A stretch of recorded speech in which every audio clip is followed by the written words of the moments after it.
घर पर ही रहें, सुरक्षित रहें। आप सभी का विज्ञान की क्लास में स्वागत है। 6.5 ज्वाला की संरचना। दहन के वक्त जो पदार्थ बाष्पित होते हैं वे ज्वाला उत्पन्न करते हैं, जैसे कि मिट्टी का तेल और पिघली हुई मोमबत्ती के साथ साथ ऊपर उठते हैं और दहन के दौरान वाष्प में परिवर्तित होकर ज्वाला का निर्माण करते हैं। इसके विपरीत लकड़ी का कोयला वाष्पित नहीं होता और इसी कारण से वह ज्वाला नहीं देता। क्रियाकलाप 6.5 में क्या कांच की नली से बाहर निकलने वाला मोम का वाष्पन ज्वाला उत्पन्न कर सकता है? जब मोमबत्ती की ज्वाला स्थिर हो तो ज्वाला के दीप्त क्षेत्र में एक स्वस्थ कांच की स्लाइज लीजिए। आकृति 6.11 उसे संडासी की सहायता से लगभग 10 सेकंड तक पकड़े रखिए, फिर उसे हटा लीजिए। आप क्या देखेंगे?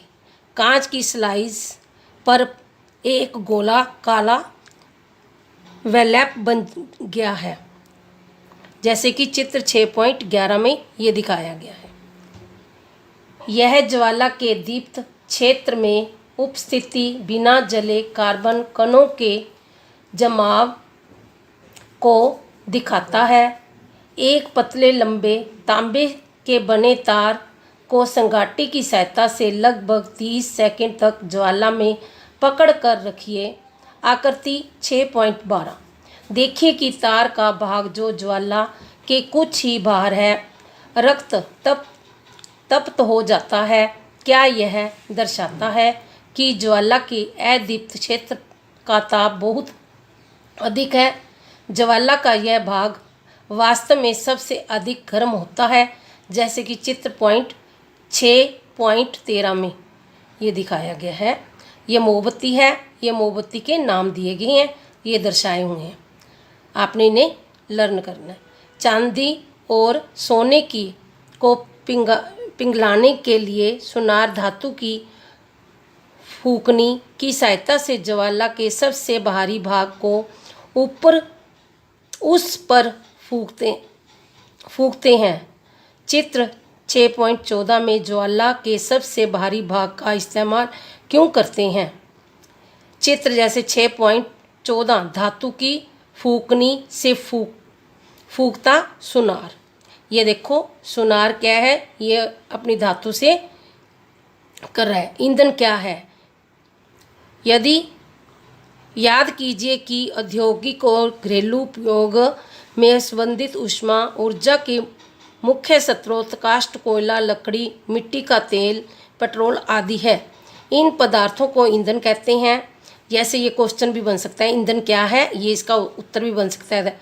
औद्योगिक और घरेलू उपयोगी से संबंधित ऊष्मा ऊर्जा के मुख्य स्रोत काष्ठ, कोयला, लकड़ी, मिट्टी का तेल, पेट्रोल आदि है। इन पदार्थों को ईंधन कहते हैं। ये आंसर बन गया पहले का आपका। अच्छा ईंधन वह है जो सरलता से उपलब्ध हो जाता है। यह वायु में सामान्य दर से सुगमता पूर्वक जलता रहता है और सस्ता होता है। इसका ऊष्मीय मान अधिक होता है, अर्थात यह अधिक मात्रा में ऊष्मा उत्पन्न करता है। यह जलने के बाद कोई अवांछनीय पदार्थ नहीं छोड़ता। संभवतः अब तक ऐसा कोई भी ईंधन नहीं है जिसे एक आदर्श ईंधन कहा जा सके। हमें ऐसा ईंधन ढूंढने का प्रयास करना चाहिए जो किसी विशिष्ट उपयोग की अधिकतर आवश्यकताएं पूरी करता है।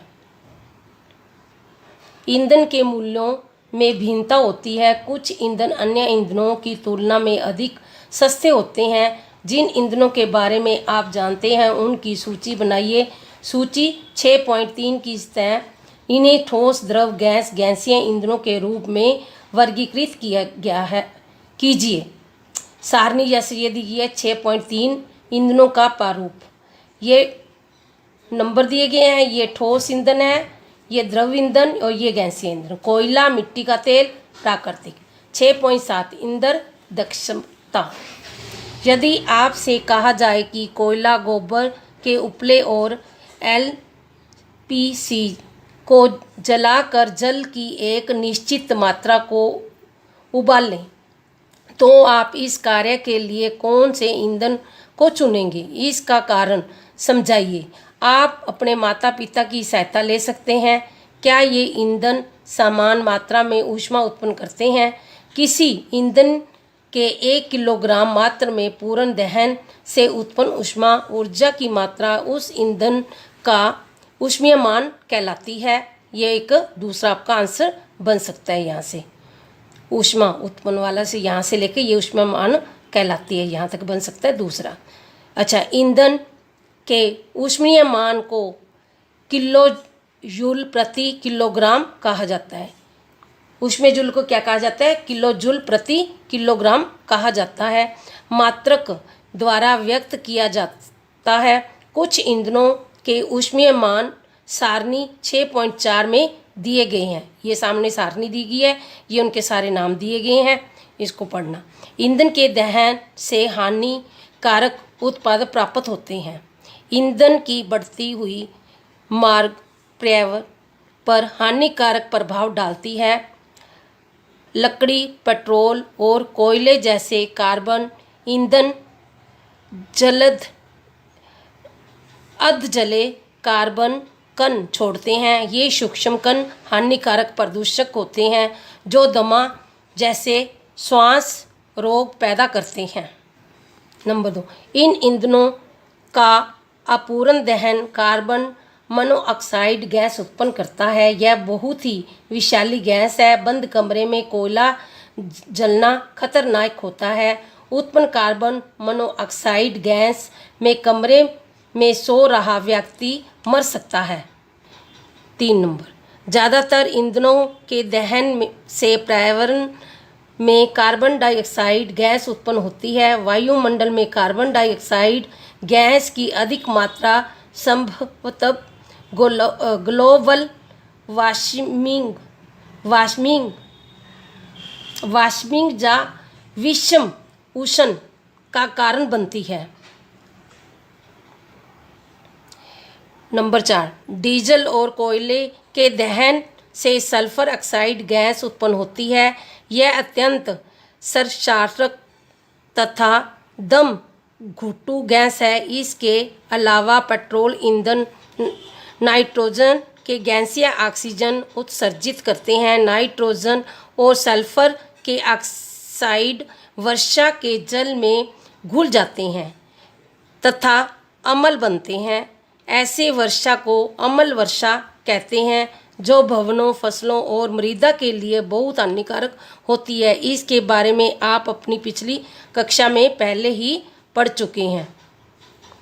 मोटर वाहनों में ईंधन के रूप में पेट्रोल और डीजल का स्थान अब संपीड़ित प्राकृतिक गैस ले रही है,